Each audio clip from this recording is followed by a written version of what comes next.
watching Inside Automotive with Jim Fitzpatrick. As we navigate the ever-changing headwinds of today's economy, top of mind for many dealers is still the rising interest rates, among other things, and its impact in today's consumer. On today's show, we're joined once again by the president and CEO of Celebrity Motorcar, Mr. Tom Maoli. You have seen him here on CBT News, as well as Fox News and many other outlets. So he wants to share his thoughts with us today, which we're so grateful for. So Tom, thank you so much for joining us on the show once again. No, thanks for having me on, and great to see you. Sure. You're one of those individuals in the industry that we can turn to here at CBT News for straight talk, because I don't think you really care about what people have to say afterwards. You're like, this is the way that I see it. So we love bringing you in. So let me just throw some things at you. First and foremost, how's your business today? You know, listen, it's definitely softening a little bit. We're still doing, it's very strong. Sales are strong. Margins are still strong. Service is out the roof, off the charts. I mean, it's just, people are not, when they're not buying, they're servicing. Yeah. And, this cycle of people buying out their leases and holding on to their cars, it's long in the tooth now. I mean, we're seeing cars coming in with 120,000 miles on them, and, they have to repair them. They got to keep them together. And, listen, inflation's still intact. Cost of service and labor is up, and when the consumer gets hit with a $7,000 and a $10,000 bill once, fine, twice, or three times, it's time to buy a new car. That's exactly right.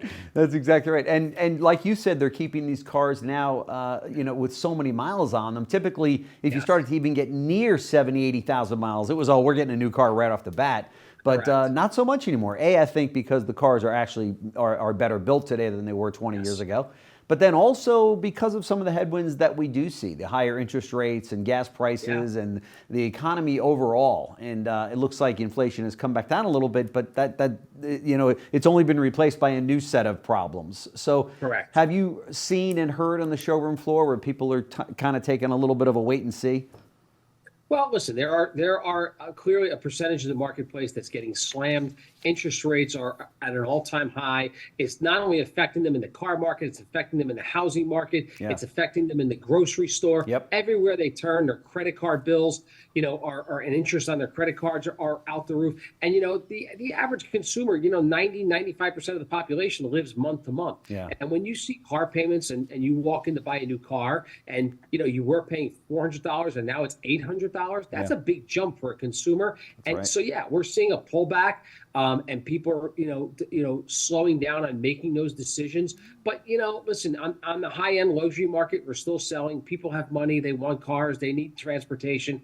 And, so I really think it depends on the brand, the location, and where you're at. Yeah. But the interest rates are really what's crushing the economy. And, I think the Fed got way out over its skis. I think the interest rates are too high. And I think at some point they're going to have to start coming down a little bit to get the economy going. Yeah, for sure.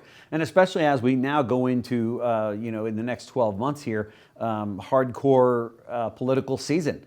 I mean, you're going to want the incumbent, he's going to want a strong economy, not so much on the person that is going against him. It probably helps somebody that's going for the office to not have a strong economy. But either way, it's definitely top of mind, right? Yes, to do it's something. Top of mind. And listen, turning on the news every night and seeing another inflation report, an interest rate hike, and now wars all over the world. It's no longer just Ukraine. We got wars going on, and unfortunately, Jim, we're going to have to get involved. The U.S. is going to have to step in, and we've already made a commitment that we're going to support Israel. We're supporting Ukraine. The more money we print and put out in the economy, it's just going to continue to drive inflation. Yeah, there's no question about it. Hey, last time we spoke, we were with your very lovely daughter, Veronica, who was taking over the Ford store, and I think you guys had just acquired that. A, how is that going? And then B, I want to ask you about the strike that we're in the middle of here and the impact that that's had in her business. Yes. Well, listen, it's going great. I'm proud of her. She's doing an amazing job.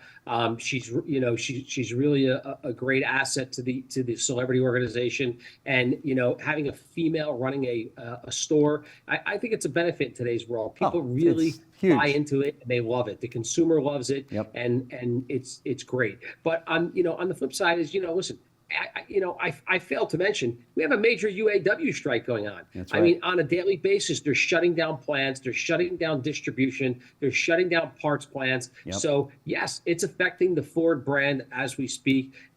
It's affecting all brands because what most consumers don't understand is that the UAW produces parts not only for Ford, Chrysler, and GM cars, but for many cars. And you only have to have one part, just one, and you can't complete the production of that vehicle. That's it right. can't get on the road. That's right. That's right. And you're already starting to see that.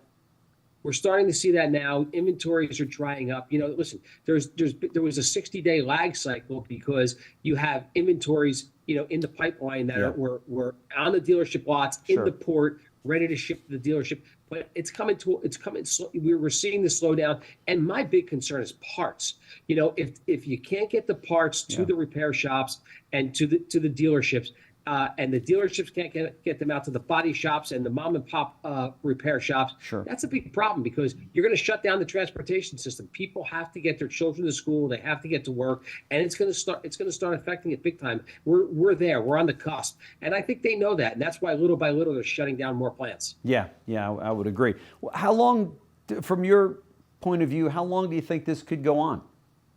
I thought we made in the beginning. I thought it was going to be a short strike, but it seems to be going on pretty long. I think they've made some progress in the negotiations. In the beginning, they were talking about a 33% pay hike, a 32-hour work week being paid for 40 hours, unsustainable. Right.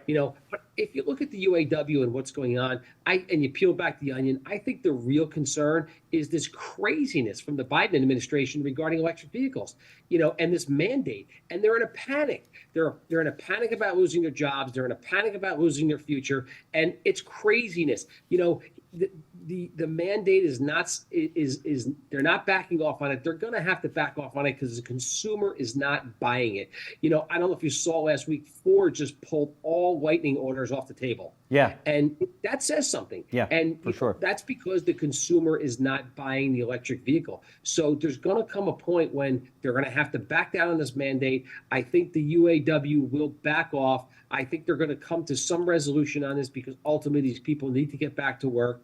They got to feed their families, and it'll get resolved, but it's going to take some time. I think we may be 30, 60, even 90 days out. Wow, really? Okay, yeah, that's going to have quite an impact. Hey, talk to me about EVs since you went there. What are those the vehicles that are pretty much, racking up on your lots there? Because from what the dealers that I talked to around the country, they're saying we're not getting the interested consumers in here. Yeah, they walk by them, they ask a few questions, but they're still on board with the ICE vehicles versus an EV. Have you found that to be the case? And what's your feeling on that as a dealer of so many stores? I've been calling this for a while. I've been calling it an EV crash. I know. Right here in CBT, you said it. You said these guys got to slow down. Yeah, got to slow down, and they're not, and they're pushing the manufacturers to produce these, and it's interesting because the consumer's not buying it, the infrastructure's not there, they kick the tires, they're at the point where they don't even want to test drive them. No one wants to get in them. If you look at Tesla hit a brick wall with their deliveries.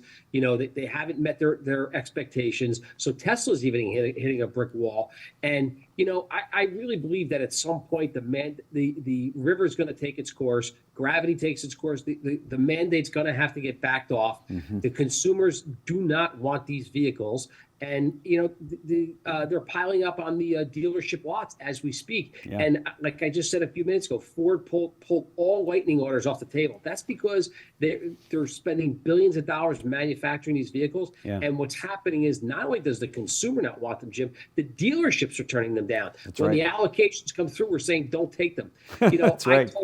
I've told all of my people and all of my managers, do not take an electric car on trade. Yeah. And and you say why, right? Because you want to sell that new car and you want to take the trade in. Sure. Well, I've spoken to the head of basically every finance company, every captive finance company, Mercedes-Benz, BMW, Lexus, Toyota, Ford, Chrysler.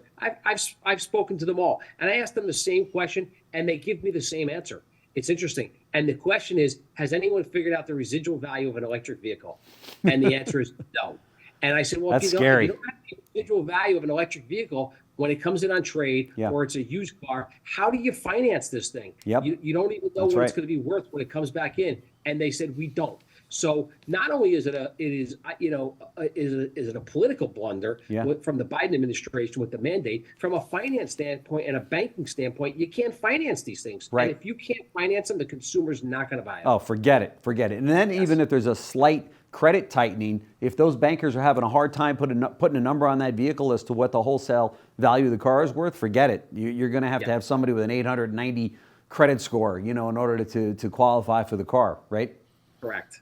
So putting all that out there, I think while there's some headwinds in the industry, I think it's going to loosen up with the whole electric vehicle thing. And ultimately, I think after the election, interest rates are going to have to come back down. Yeah. And the consumer, there's only so much the consumer can take. Sure. Now, the dealers that I talk to around the country, the guys the dealers in California, I should say, some of the Florida dealers and such, and kind of like the smile they say, California and Texas and Florida and up the East Coast. You're one of those states they talk about. They're like, yeah, well, if you're New York, you're New Jersey, obviously the demand is going to be much higher for EVs. How do you feel about a statement like that? Are customers, are you seeing more of that? No, it doesn't work. It doesn't apply in this instance. And I have to tell you, and I'm not going to mention the manufacturer, but I was at one of the dealer meetings, and I happened to sit at breakfast with a dealer from California. Mm-hmm. And I said, I have to ask the question. I said, how are you doing on electric vehicles? Yeah. And he said, we can't sell them. And I said, well, if you can't sell them in California, how is the rest of the country going to sell them? Exactly. We're all in trouble. We're all in trouble. So I think the whole electric thing is it's crashing as we speak. It's going to get worse. And, the consumer not only is going to take it on the head with the interest rates and the cost of the electric vehicle and buying into it, but the residual value of that vehicle is it used to be when you pull a car off the lot, you lose 10, 12, 15% in value the day you pull it off the lot, right? And over time, it depreciates because it's a depreciating asset. Yeah. Now we're talking, 30, 40% the day you pull it off the lot. Wow. It's unsustainable for the consumer. It's unsustainable for the economy. And I think the Biden administration needs to wake up. Yeah, and you know as well as I do that salespeople are the first to realize what's going on the showroom floor and what the demand is and what the conversations are from that consumer to the salesperson, and more importantly, in this case, the salesperson to the consumer, because every consumer is going to say, are these things selling? Are people buying these? Should I be looking at this? And the salesperson, is going to say, no, we're not getting that much traffic, or they're overpriced, or the rebate's confusing, or we've had customers that purchased it and weren't happy with it. You've got hundreds of thousands of salespeople on these showroom floors that are telling it the way it is. So even if somebody comes in and says, hey, what do you think? You think I should be looking at it? The salesperson's going to tell them the real deal. You know what I mean? And I think if you did a poll and you interviewed Tesla buyers, right? Because they're kind of the leader in this industry. Of course, They're having troubles in hitting a brick wall. They keep lowering prices. Yeah. And that's a telltale sign. And when they offer 72 months financing on a car that doesn't last 72 months, something's wrong. That's exactly right. But I think if you interviewed Tesla buyers, I would tell you that my prediction would be that 75 to 80% of them would say, yes, I love my Tesla vehicle, but I have a gas vehicle in the garage also. So now we need two vehicles. Right. Yeah. Now you forget it. You just threw out the masses, which is what this business and this industry is built on. It's built on the working families out there, and not the people that go, yeah, I have a Tesla and I also have a Lexus and I have a Mercedes and I have that's not going to work. So tell me, what is your vision for the last quarter of 2023? What are you telling if your fellow dealer asks you, hey, Tom, what do you think about this last quarter? How do you think we're going to finish the year? Is it going to be strong? Should I hold back? What's the deal? Well, listen, I think it's going to be strong. I think that the consumer is still vibrant, even though they're struggling. I think they want new cars, that people always love new cars, and they need new cars. Like I said, the cycle's long in the tooth. And when you look at, people that are getting bonuses, that's the first place they run. They go buy a new vehicle. It's interesting because a study was done when I first got into the business and I bought my BMW dealership years back, I read a study, and the study was the first thing that a college graduate kid does when he gets out of school and graduates college and gets his first job Sure. is he goes and buys a new BMW Right. or a new car. Yep. So I think it's no different than that with the consumers. The cycle's long in the tooth. The repairs are out the roof, and I think it's going to be a strong close to the year. I think going into next year, it's definitely going to be soft, though. Tom Maoli, President and CEO of Celebrity Motor Car. Thank you so much for your insights. They're invaluable, and whenever you're on, I get my email gets blown up with fellow dealers. Like, you got to have that guy on more. He's awesome. So thank you so much. Great to see you. Thanks for watching Inside Automotive with Jim Fitzpatrick.